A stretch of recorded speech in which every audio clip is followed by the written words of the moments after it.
Hi, I'm Sam, and today I'm going to be teaching you how to play chess. A common misconception about chess is that it's difficult. And while that may be true and there may be strategies that are difficult, learning how to play chess and playing chess is actually really easy. I'm going to show you how to do it, and I'm going to teach you how to set up the board, because those are both very key to playing a game of chess with your friend. So to start off, there are two players, one on each side. There's a white set of pieces and a black set of pieces. The setup is pretty easy. The board is 8 by 8, so it's just a checkered board with 8 squares by 8 squares. And you only use the first 2 rows closest to you on each side. So now I'm going to teach you the setup quickly, because the pieces are the same for each side, for each team. First is the rook. The rook is this. They look like castles. Sometimes they're referred to as castles. Rooks can go forward, they can go backward, and they can go left and right. All they can do is go vertically and horizontally. They cannot jump over pieces. These two, the rooks, there's 2 of them, and so there's 4 total on a board. They are placed in the bottom right corner and the bottom left corner.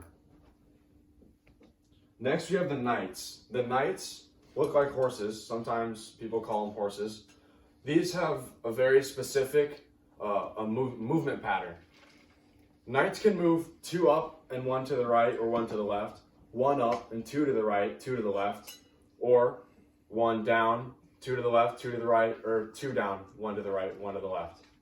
Sounds very complicated, but over time you'll understand that it's actually pretty easy. So they just make L-shaped patterns, and they can move over pieces. These can jump over pieces. They're the only piece in the game that can jump over pieces. The knights are placed 2 in from the bottom right and bottom left. So there'll be 2, 1 next to each rook on the bottom row. Next we have the bishops. Bishops, are shaped like upside down triangles.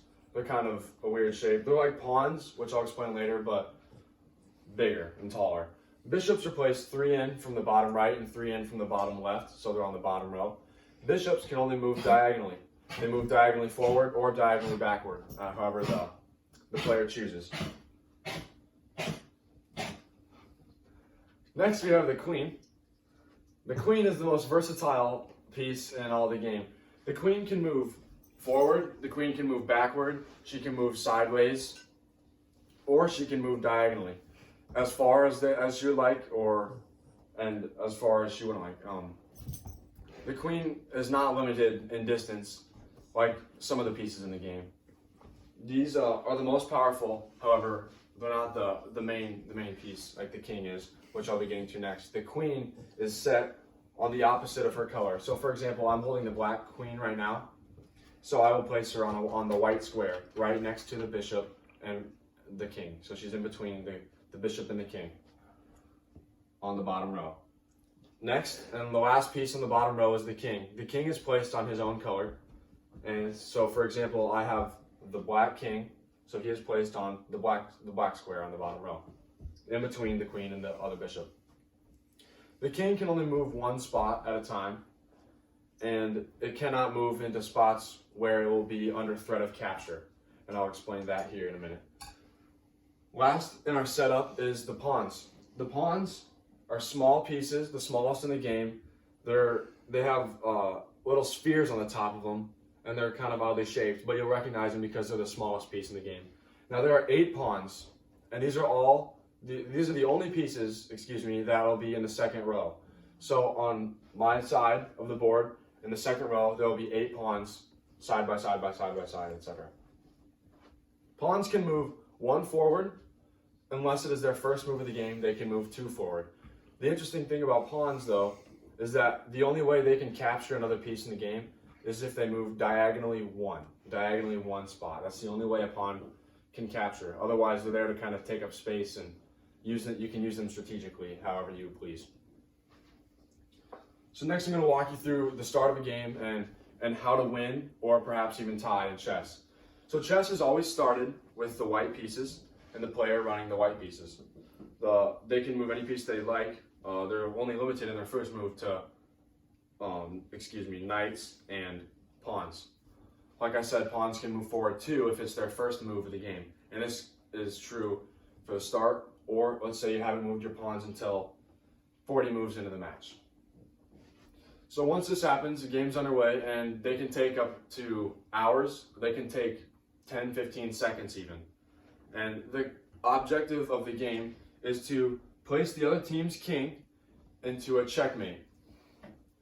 Now, a checkmate is where the king cannot move without being under threat of capture. So if he moves in any spot, he would be taken in the move following, and the game is over. If he cannot move to a point where he would be not in capture, then the game is over, and the other team has won. There are 3 ways, however, where you can tie, and these are the following. One is where there's 50 moves where a piece has not been taken. This is rare; it doesn't happen a whole lot. So 50 pieces are moved, or 50 moves are made, and a piece has not been taken. It is a stalemate, and that is a draw. Another word for draw. Another way you can tie is by having 3 consecutive moves of the exact same. So, for example, if I move a piece to a certain square, and then player 2, my opponent, moves to a certain square, and I move back, and he moves back. If this happens 3 consecutive times, it's a draw and the game is over and nobody wins. This is a stalemate. That is the second way to get a stalemate. The third way you can get a stalemate is if your king is sitting there and he is not in check. However, you cannot move any piece without getting your king in check.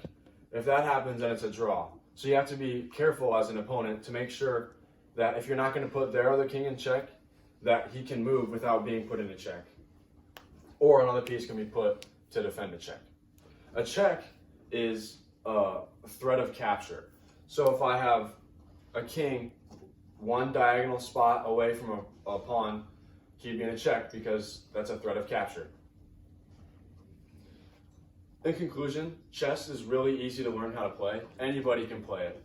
It's been around for centuries, and although it was exclusive in the first centuries for upper class, it's since been played and enjoyed by many people all over the world, all ages.